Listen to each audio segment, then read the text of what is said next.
ẹ kú dédé àkókò yìí gbogbo ẹ̀yin olólùfẹ́ ìkànnì Jígí Alára, ìkànnì 24 tó fi ìkàlẹ̀ sí ìlú Ìbàdàn ìpínlẹ̀ Ọ̀yọ́, ilé tí a ti ń sọ ọ̀rọ̀ bí àkọ́lé ìtàn tó jẹ́ wípé pẹ̀lú ìmísí Odùduwà ní gbogbo ọ̀rọ̀ tó ń jáde láti ẹnu wa.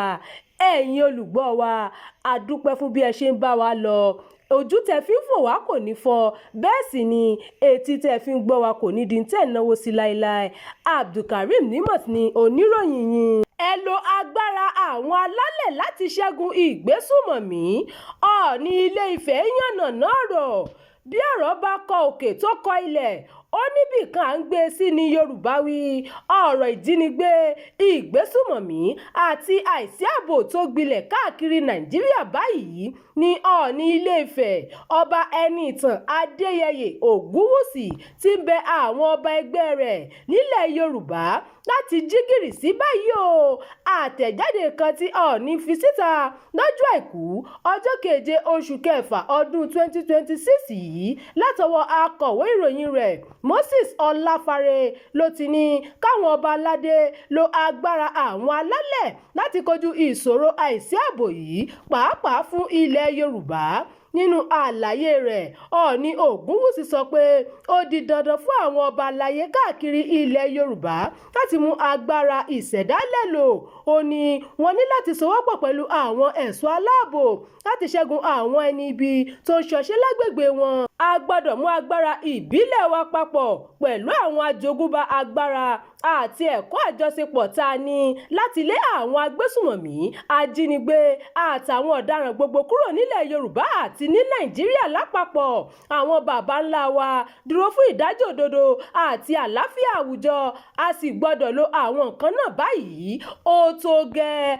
Ọọ̀ni tẹ̀síwájú pé ìgbésí ayé àlàáfíà ló yẹ káwọn èèyàn ilẹ̀ wa máa gbé kí wọ́n sì lè rìn bó ṣe wù wọ́n láìsí ìbẹ̀rù bojo lọ́kàn wọn. Àwọn ọba gbọ́dọ̀ ṣe ojúṣe wọn fún ààbò ìlú wọn. Bí wọ́n ṣe ń ṣe bẹ́ẹ̀ náà ni wọn yóò sì máa ti ìjọba lẹ́yìn pẹ̀lú àwọn ẹ̀ṣọ́ aláàbò. Ọọ̀ni sọ pé ìjọba àpapọ̀ ló ní ojúṣe ààbò ẹ̀mí àti dúkìá jùlọ. Ó ní ṣùgbọ́n wọn kò lè dá a ṣe láìsí ìfọwọ́sowọ́pọ̀ àwọn ẹ̀ka bíi lọ́balọ́ba, olórí ẹ̀sìn, àwọn alẹ́nulọ́rọ̀ àti aráàlú. Èyí náà ló sì fi gbóríyìn fún Ààrẹ Bọ́lá Tinubu fún ìgbìyànjú rẹ̀ láti ṣẹ́gun ìṣòro àìsí ààbò nílẹ̀ Nàìjíríà.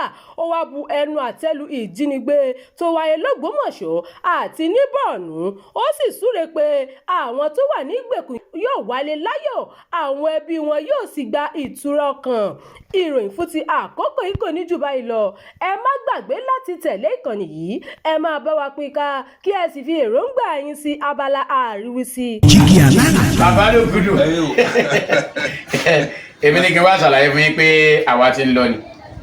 Èmi àti ìyàwó mi a ti ń lọ. Òun ni wá ṣàlàyé fún yín. Ó ti jáde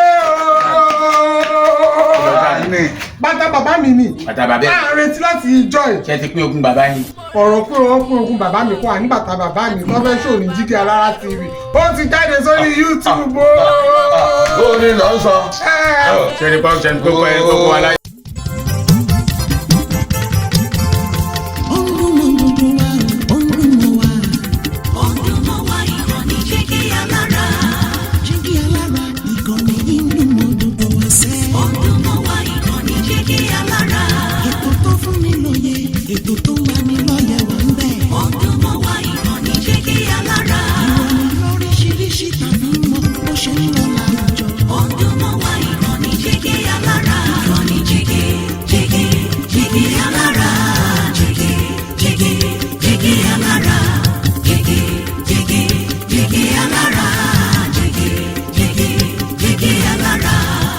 Ìkànnì Jígí Alára 24, bàbá gbogbo.